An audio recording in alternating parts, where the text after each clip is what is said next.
People should feel the AU in their lives.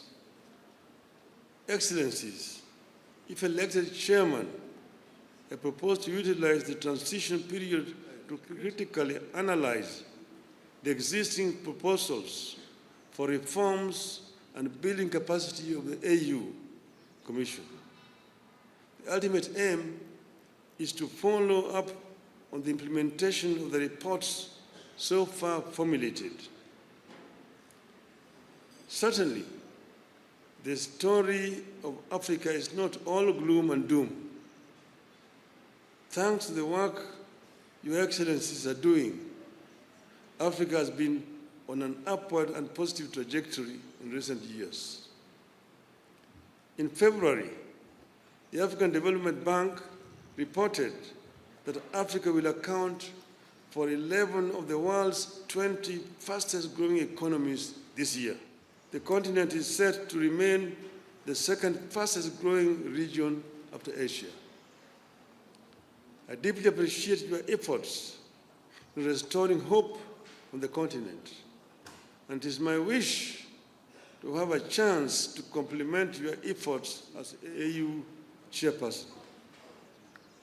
Excellencies, throughout my leadership and service to the public, I have noted the significance of defining strategic goals and appreciating the influence of political dynamics on the outcomes of these goals. So decision-making must be backed by a balance between policy and geopolitics.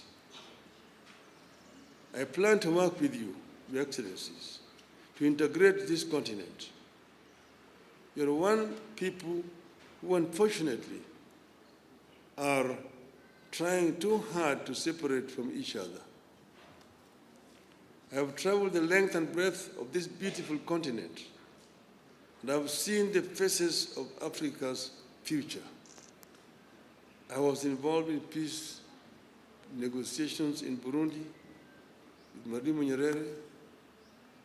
I was involved as the mediator of the AU with the conflict in Côte d'Ivoire.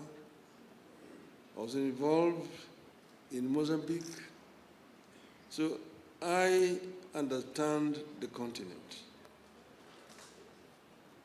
And I see the faces of our children, full of hope and energy, and unbound by the borders of yesterday.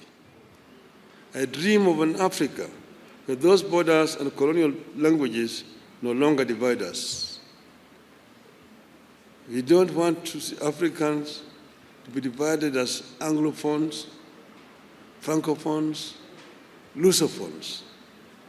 I want them to be Africaphones.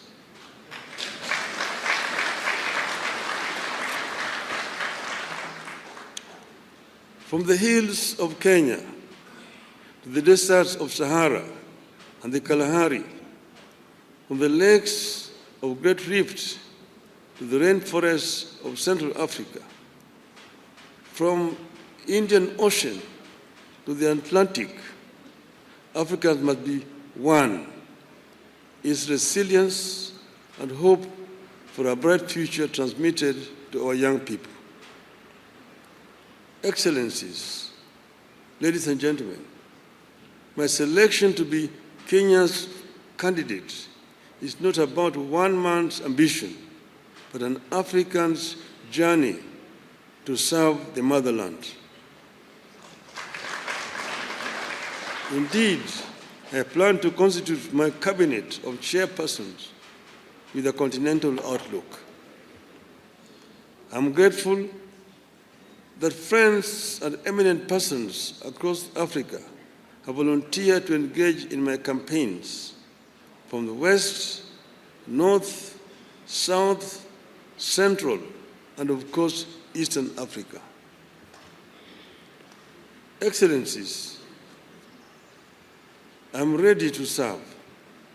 My heart is ready and my hands are steady, and with your support, I shall get the opportunity to be of service to Africa, the cradle of mankind. I am made in Eastern Africa for Africa.